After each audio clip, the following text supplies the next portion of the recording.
The Tampa Bay Buccaneers are one of the greatest teams to be put together in the last decade.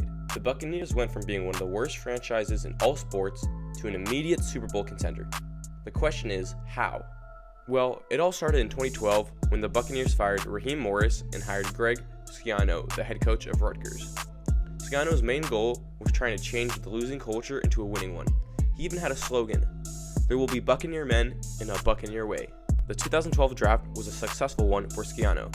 He drafted Doug Martin in the first round and Lovie David in the second. Doug had a great rookie season, running for 1,400 yards and 11 touchdowns and being voted to the Pro Bowl. Lovie had a good rookie season, but was only warming up for the destruction he was going to do to other teams in the future. Overall, the Buccaneers had a good defense with stars like Rondé Barber and Gerald McCoy. The Buccaneers ended the season as a promising 7-9. Everyone had high expectations for the Buccaneers before the 2013 season. They added Darrelle Revis to the team, hoping to have one of the best defenses in the game. The Buccaneers started at 0-3 with quarterback Josh Freeman and coach Schiano getting to dispute. Schiano ended up releasing Freeman and starting rookie Mike Glennon. The Buccaneers started 0-9, then won a couple of games, but still ended up 14-12. After the abysmal season, where expectations were high, the Buccaneers fired Greg Schiano and replaced him with Lovie Smith. The Buccaneers also fired GM Mark Dominic for Jason Lynch. Coach Smith's goal was to restore the quality of the early 2000s back to the Buccaneers franchise. In 2014, the Bucs selected Mike Evans, a big, tall receiver from Texas A&M. Coach Smith signed quarterback Josh McCown in free agency to be the starting quarterback. The Buccaneers once again were considered to be a contender team and maybe make a playoff run. After starting 0-3, it seemed as if the 2014 season would be a repeat of the 2013. Quarterback Josh McCown was injured in the third game of the season, and second-year backup Mike Glennon was named starter again. Although they ended up 2-14, the Buccaneers did have some bright spots.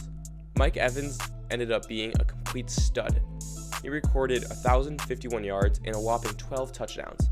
Linebacker Lovie David recorded 146 tackles and 4 forced fumbles, with 17 tackles for loss. With the first pick, experts were wondering if Tampa would select Jameis Winston out of Florida State or Marcus Mariota from Oregon. Both were considered great talents and could lead teams to greatness. The Buccaneers selected Jameis Winston as number 1 because he had more upside and a better college career. In the 4th round, Tampa selected Quan Alexander, a linebacker who ended up being a Pro Bowl and helped Tampa's already good defense. In 2015, the Buccaneers improved, but still ended with a 6-10 record, only 4 games better than the previous year. Mike Evans put up another 1,000-yard season, but only had 3 touchdowns. But young quarterback Jameis Winston was in the spotlight. Jameis threw for 4,000 yards and 22 touchdowns and threw 15 interceptions. After ending 2 seasons, 8-24, head coach Lovie Smith was fired and Dirk Koetter was hired. Head coach Koetter was Tampa's offensive coordinator under Lovie Smith, so Jameis was already used to his system. The Buccaneers' 2016 draft was a poor one. They didn't get a player who contributed anything to their team, but the Buccaneers were still able to make an impact on the field. They ended up 9-7, 1 game back from a wildcard appearance.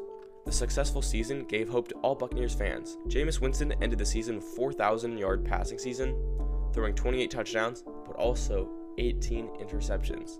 Mike Evans recorded his 3rd straight 1,000-plus yard receiving season. In the 2017 offseason, the Buccaneers wanted to give Jameis all the help he could get, so they drafted Chris Godwin, a speedy vertical threat wide receiver, and O.J. Howard, a passing and blocking tight end. Not only did the Buccaneers draft weapons, they signed Deshaun Jackson in free agency. With what seemed like a for-sure playoff team, the Buccaneers still managed to go 5-11. The entire season, Coach Koetter rotated Winston and backup Ryan Fitzpatrick. In the 2018 offseason, the Buccaneers drafted defensive tackle Vita Vea and running back Ronald Jones. Both would have influence on the Buccaneers in the future. In free agency, the Buccaneers added 3 defensive linemen, including Jason Pierre-Paul. The 2018 season started good with 2 wins, but then they lost 3 straight, and everything went down from there.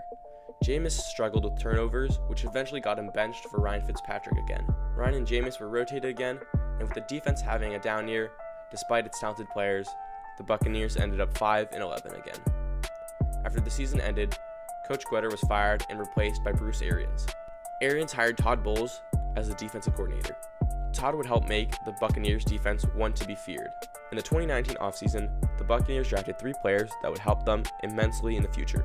The first was linebacker Devin White, in the first round, then cornerback Sean Murphy-Bunting, and finally small but speedy wide receiver Scotty Miller. In free agency, the Buccaneers added nose tackle Ndamukong Suh and outside linebacker Shaq Barrett. Jameis Winston had a very interesting season. He threw for 5,100 yards, being the fifth quarterback to surpass 5,000 yards. He threw 33 touchdowns, but also 30 interceptions. Shaq Barrett ended up leading the NFL in sacks with 19.5, but the Buccaneers ended up 7-9. The offseason of 2020 was a quiet one for Tampa until March 17, when they signed Tom Brady, the greatest quarterback to ever play the sport. The Buccaneers also added Tom's right-hand man, Rob Gronkowski. Another notable addition is Leonard Fournette. The Jameis Winston era in Tampa had officially ended. The Buccaneers started slow at one point being 7-5, but won their last 4 games to go 11-5.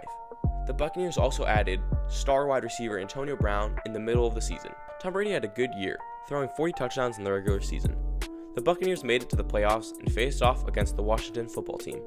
The Buccaneers played well in the first half, but in the third quarter, they let the football team come back, but finally secured the win in the fourth quarter. The Buccaneers got their first playoff win since winning the Super Bowl in 2002. The following week, the Buccaneers played the Saints in the divisional round. The Saints had beat the Buccaneers twice in the regular season, one of which was a blowout loss. The Buccaneers came out strong in the second quarter, scoring 13 points to tie with the already leading Saints. In the second quarter, the Buccaneers ran off with the lead and never looked back. The Buccaneers beat the Saints 30-20 and were off to Lambeau Field, where they would face off against Aaron Rodgers and the Packers. The Buccaneers played well on offense and defense. Despite throwing 3 interceptions late in the game, Tom Brady was able to go to his 10th Super Bowl, defeating the Packers 31-26. The Buccaneers are scheduled to play the Chiefs on February 7th, 2021. After 18 years since winning a playoff game, the Buccaneers were able to get to a Super Bowl. Will the Buccaneers be able to defeat Patrick Mahomes and the Chiefs? Tell me what you think in the comment section below. Once again, thanks for watching Instant Sports.